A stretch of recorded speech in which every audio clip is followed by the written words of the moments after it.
All right, this is a quick video for Husky LT4200.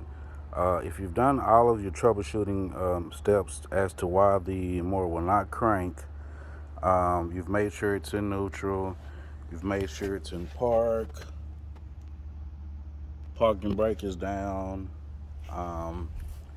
the blade is not engaged, and you've already checked your battery, which I've done. There is a 20 amp fuse that mounts to the side.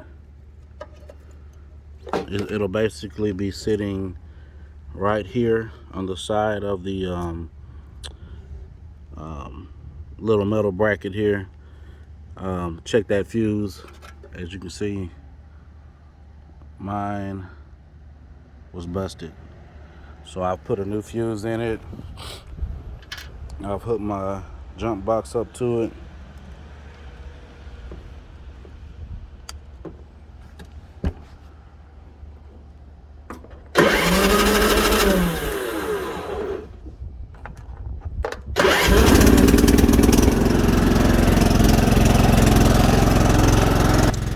And it starts.